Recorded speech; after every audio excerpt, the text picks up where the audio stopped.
Friends, good morning. ఎలా ఉన్నారు అందరూ? నేను మీ డాక్టర్ భావన. ఈరోజు నేను చెప్తున్న టాపిక్ అల్ట్రాసౌండ్ పెల్విస్ అంటే పెల్విక్ స్కాన్ ఎప్పుడు చేయించుకోవాలి. ఏ ప్రాబ్లం ఉన్నా అండి, పీరియడ్స్లో పీరియడ్స్ హెవీగా రావడము, పిల్లలు అవ్వడానికి కష్టమవుతోంది, అండ్ బేబీ కోసం ప్లాన్ చేస్తున్నాము, ఇలా నొప్పిగా ఉంటుంది పీరియడ్లో కానీ వైట్ డిశ్చార్జ్తో అసోసియేట్ అయ్యి ఉంది, ఇవన్నీ చాలా చాలా చాలా ఇంపార్టెంట్ రీజన్స్. ప్రెగ్నెన్సీలో అయితే మనము బేబీ స్కాన్స్ చేస్తారు, నేను అది నా ప్రీవియస్ వీడియోస్లో అంతా ఎక్స్ప్లెయిన్ చేశాను. బట్ పెల్విక్ స్కాన్ని నెగ్లెక్ట్ చేయొద్దు మై ఫ్రెండ్స్. 45 years అబోవ్ ఉన్న వాళ్ళు once in every year pelvic scan చేసుకుంటే ఓవేరియన్ ట్యూమర్ అంటే ఓవరీస్లో ఏమైనా ట్యూమర్స్ ఉన్నా ఐడెంటిఫై చేయొచ్చండి.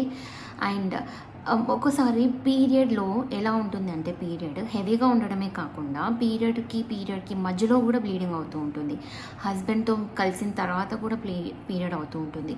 సో ఇవన్నీ రీజన్స్ అండి పెల్విక్ స్కాన్ చేయడానికి. నా నెక్స్ట్ దీంట్లో నేను ఎలా చేస్తారు పెల్విక్ స్కాన్ అన్నది నేను పెడతాను. Just go through it, please watch till end of the video. Thank you my friends. So ఇది పెల్విక్ స్కాన్ అండి. నేను మీకు చెప్తున్నాను కదా, అన్ని ఇండికేషన్స్ చెప్పాను. Vaginal discharge, pain, bleeding heavy అవ్వడము, పీరియడ్కి మధ్యలో బ్లీడింగ్ అవ్వడం, ఇలా యూట్రస్ చూస్తామండి. దాని తర్వాత యూట్రస్ లోపల ఇలా ఎల్లో మార్క్స్తో ఉన్నది ఎండోమెట్రియం అంటాం, అది పొర అనమాట యూట్రస్ లోపల.